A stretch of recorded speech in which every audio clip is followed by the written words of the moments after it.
you can't see it, or you can see it. But so again, to be able to replicate that, we have.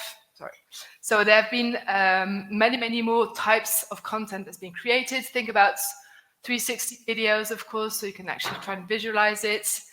Think about all those new demo videos you can see around products, because of course it's logical that customers feel more reassured when they actually see, let's say, the demo of the video. The product, how does it work? And also think about user-generated content, right? For all of your online channels, your social channels, mainly. I think that you and me would feel the same, that you feel more comfortable buying something which you've actually seen on another human being, and not only on this sort of machine, that tries to show you what it looks like. So these are the trends and the ideas behind why this content explosion is going on, and this is only accelerating, right? We're never going to go back, I think, to previously. This is going to continue increasing and growing. And this, of course, explains also why organizations have been turning more and more to digital asset management solutions, because you need something where you can actually store this content, manage it. What do you do with all of this, right?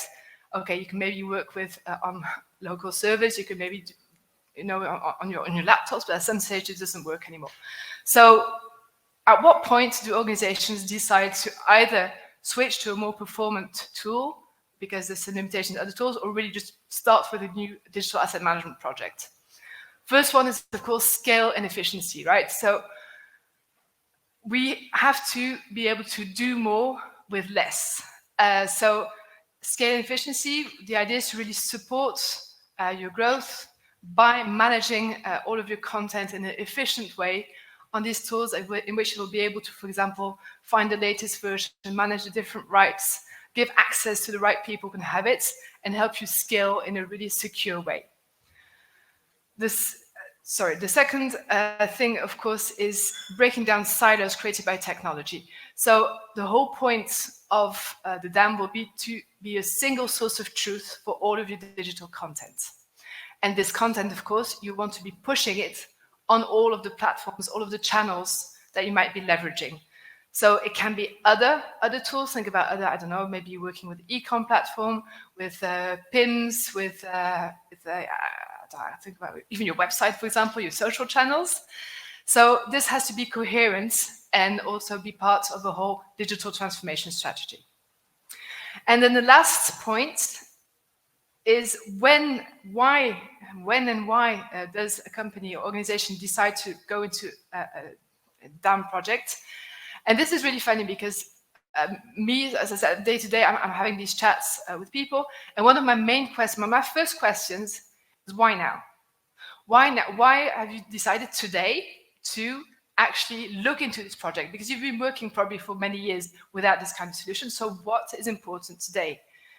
And it's more often than not, there's really a strategic moment in which organizations have felt that this was becoming business critical to be able to switch to scale and to go to the next level, I want to say, in managing all of this content.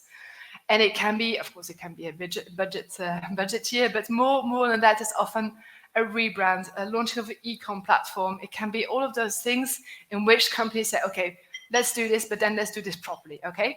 So this is a bit the different objectives which are behind actually switching to this kind of tools. And then, of course, comes the question around ROI, return of investment, because it's true that, in a sense, it's not the most tangible thing that you can see from an organization, and specifically if it's new. So what is this going to bring to me as a company? What can I expect? So, of course, we've discussed the scalability, right? The idea, again, scalability, so grow with less means and become more efficient. Second part is, of course, also achieve speed of execution. And this is important throughout the whole life cycle of your content. From the creation, right? Be more efficient, create more content in an easier way, in a more secure way, and publish it more automatically, directly on all the different channels that you want to leverage. Of course, the idea behind that is, of course, to maximize investments. You, as an organization, as companies, as a brand, you're spending so much money in creating great content. Your teams are working hard. You're working with agencies, how to make sure that you can get the best out of that by using this type of tool, which will help you manage it efficiently. It can also be, of course, afterwards, what do you want to do with it? What's your goal? For example, this customer said, okay, we increased qualified leads by 38% thanks to the content that we were publishing through this tool. Ultimately, gaining competitive advantage, okay, that's I think, a bit of a no-brainer. In the end, you want to be top of mind when somebody is looking for a specific product, and that goes through content, and you want to stand out compared to competition. So, yeah, so we've seen that, again, content explosion, the change in how customers and consumers behave, have brought about really new behaviors and new expectations from our consumers. Digital asset management is now being seen as the tool to power the digital customer experience. So again, the idea is really to help organizations, people are really busy in their daily life as their job to make sure that this content is being created, managed, and shared more efficiently. And what we have done, so that was a couple of months back, we did a study with Aberdeen Strategy and Research, because we wanted to really find out how they were going on about managing all of these changes, right? What are they observing? What are the new trends? What's happening? And so this study was conducted among 653 market leaders. Of course, the idea was to find out what the new trends were, which are the things, the topics that you can see here on the screen. We, of course, obviously wanted to try and figure out what the connections were between the use of them and business outcomes, but I'll come back to that later in the presentation. And so I think these are really, really interesting trends to look at, and they really speak for themselves. I'm not going to go through it because it's kind of things, but again, these are just intensifying as we're going along. Online shopping, we mentioned that. Again, I said we've been stuck at home for 2 years. Online shopping has exploded, which has forced organizations to really pivot their campaigns and how they are reaching out to consumers. And so this has been followed, or let's say mimicked also, by what we mentioned the third wave of digital asset management. Just to give a bit of context on that, it's true that digital asset management is a relatively new kind of tool on the market. It emerged about 20 years ago with more like really on-premise solutions, quite heavy IT-oriented. And then we had the second wave, which was the emergence of the SaaS model, which is where Bynder was born, so 100% online tool. And our goal was really to help marketers manage all of the omni-channel use cases and all that kind of things. And today, I'm going to say last 2.5 years, we've seen this third wave in DAM, which is really, really, again, being accelerated by what has happened, and where the goal of organizations is really to help them also with everything to do with emergence of video, customer content, customer experience, and all of these new trends, they're not that new anymore, but they just keep on growing faster and faster. You have to make sure that you've got the tools to be able to follow that. So, that being said, during the study, so along with the identification of these trends, what we're also curious to find out was asking those companies what were the top issues they were facing when modernizing content management programs. And so the top three, so we asked them to rate from 1 to 5, which was the biggest challenge issue that they were facing. So on the top three, you have at 63%, you have accuracy, timeliness, and relevance. Accuracy being actually able to find the right version of your asset. Timeliness being able to find it in a fast, basically, because that's most of the time the problem is I don't know where to search, I don't know where to find my assets. Relevance being everything to do with personalization. And then after that, we also had the challenges linked to completeness, do I actually have the asset that I'm looking for? And searchability, which are more challenges linked to UX and easy to find content. So those were the top issues, and what we also asked those by the survey were to identify which were the biggest modernization challenges organizations were facing. So 33% answered increasing costs and resources needed for IT infrastructure, 28% anticipated cost of implementing a solution, and 26% integrations with other solutions. So in a summary, you can say that basically it's budgets and resources, which were the main challenges to be able to move forward with those modernization projects. So these are the main, taking that in mind and bearing in mind also the challenges that we've seen, what would you need to focus on to elevate your brand? So based on this, we have identified 5 main focus points. But before I dive into those, which is the next part of the presentation, I just wanted to make a quick point again, stressing really the importance of creative content for organizations. We've seen, again, in this area of digital transformation accelerations, you have so many new ways, new challenges in trying to get that content out there. You don't know where the customer is going to find you. Is it going to be on your online ad? Is it going to be social, on your website?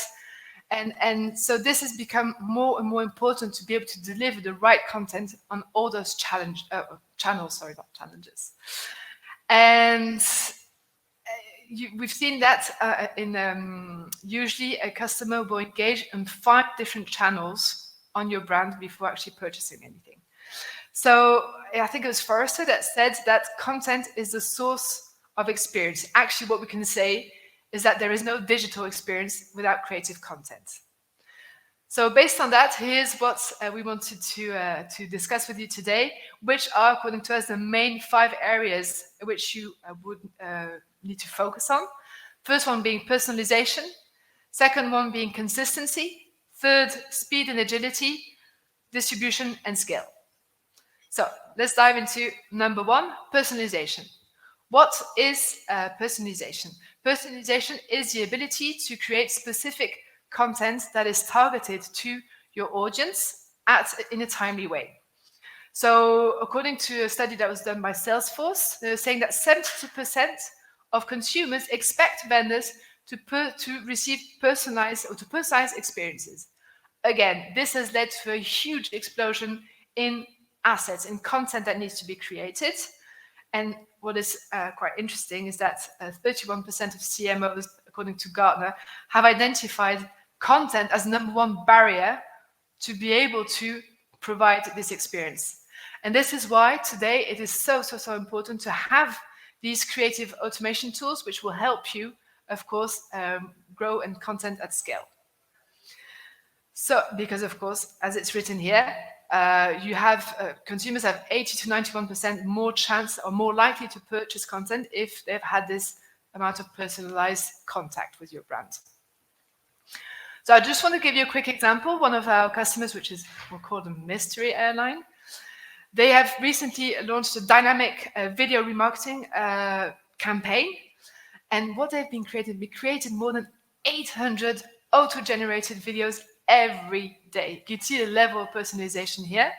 And of course, this has happened, technically speaking, through the integration of their DAM, the CRM, and the dynamic pricing tool.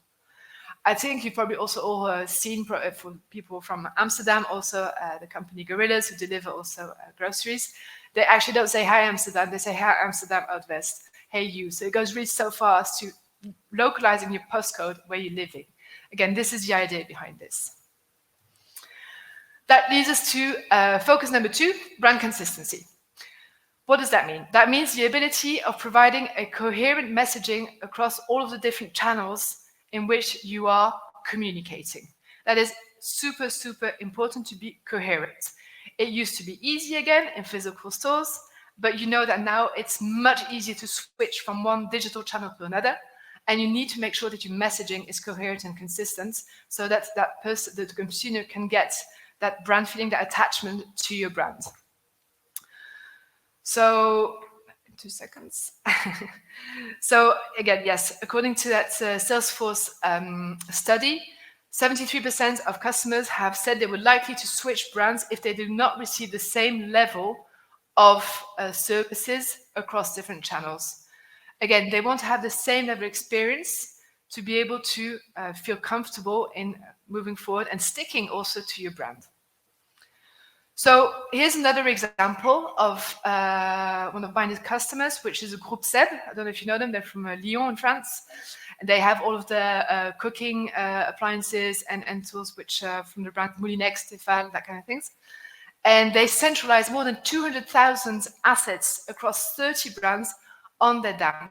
And they have an automated asset synchronization with the rest of their tech stack. So that means they don't have to have anybody who's doing this manually, or a whole team, not anybody, that would be impossible. They would need a whole team. This is done automatically. Again, to ensure brand consistency, there's less room for mistakes, and again, for efficiency's sake. Right. Then we have also the focus number 3, which is speed and agility. What does that mean? That means that as a brand, you have to be as agile and reactive as possible to be able to answer, to provide the right experience to the consumer who will be on one of your different channels. That goes from content creation to the distribution part. And this also goes through these algorithms which have been set up to be able to have this responsive answer to the consumer who might be navigating on your website or on their mobile, etc., etc. So again, this is really a question of performance, because I don't know if you know, but I found out through this study that an image will take up 75% of the weight on a web page.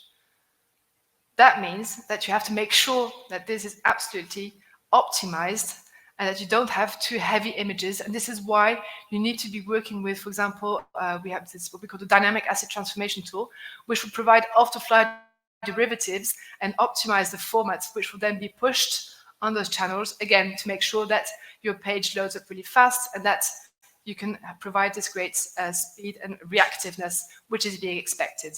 So that's on the distribution part, but you've also got the same on the asset creation part, which will be done by loads of templating tools, which will enable you to generate at scale loads of localized content, which can be adapted really easily by ensuring brand consistency. Everything's linked, and again, being able to generate in more or less automatic way all sorts of different content for your different channels. For those who know this brand, so this is also a Dutch brand, Kona hair cosmetics. They've done a great job in empowering their partners, local hair salons, distributors, by providing them with content that they can actually themselves localize. I want to say the motto of a good templating tool would be free the designer, empower the marketer. So that's really the goal behind this, is to be able to, again, give access to people who don't necessarily have content creation skills, like myself, for example. And this is exactly what you do. So, for example, think about this person is hair salon. They've got different brands that they might be presenting there in the hair salon. And you can imagine that if they have this kind of content accessible, that they can make really tailor-made to their place, their organization, they'll be much more inclined to promote your brand, to set it forward. And then, of course, this in the end is what will generate sales, right? Will drive sales. So again, this is a really good example of how this can be used also in your organization to elevate your brand and make sure it's being promoted compared to other ones. Then, focus number 4, distribution. So I think it's fair to say that we've seen that content explosion is a fact it will keep on growing, it will keep on increasing. And actually, when we've talked to when we talk to communication teams, marketing teams, there's more and more budget available to be able to create content, because it is just necessary. But I want to say, what's the point if you are not able to make this content available in a proper way, right? So you've got all this great content, but it's not being promoted or distributed properly. So again, distribution is actually one of the main points, if not the most important point, of your content strategy. And so again, this will go through optimization. An interesting fact is, if you look at the e-commerce world, so again, the idea is to really be able to reach consumers for all of their different mobile devices. And just take the example of smartphones, right? Last year, in 2021, smartphones were used in 70% of all retail website visits worldwide. This is even more, of course, the conversion rate, to be honest, is better on tablets and on your desktops. That's true. However, there will always be an interaction at some stage with your mobile device. There's a great example, specifically in regions where there's less infrastructure, where this mobile commerce will be even more important. Like in Asia and South Korea, 65% of online traffic was done via mobile. And if you combine this with the fact that there's the probability of bounce increases by 32% if the load of the page goes up from 1 second to 3, you can imagine how increasingly important it is to make sure that all of those channels are absolutely optimized to give the best possible experience and make sure that people don't drop off. I'm going on, because I see that the time's going by fast, so I'm moving on to the last focus, which is scalability. And here I'm just going to briefly address the question around a coherent and integrated ecosystem. Again, the goal of organizations is to make sure that you can create at scale, become more efficient, and what is the best means to achieve that is to create this connected ecosystem. So this is just an example of an organization that has different e-commerce platforms, B2B and B2C. But of course, you've got many, many other examples. This is quite a simple architecture. But the idea is to show you how everything is connected.